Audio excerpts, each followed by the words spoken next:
On the Iconic Connect, the news show this week, why are the media ignoring the fantastic revelations by a longtime business partner of the Biden family about their activities? And he has the documentation to prove it. Why are the media ignoring that? Altogether now. And then the controversy goes on about who blew up the pipelines. I can't think who it could be.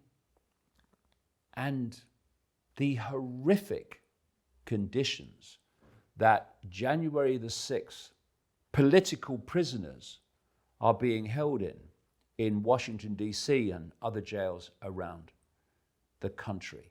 Truly horrific. And why?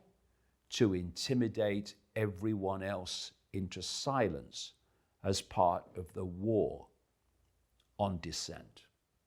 That's the Iconic Connect, the news show, every Saturday from 10 a.m. UK, and you can take out a free 7-day trial with Ickonic anytime you want.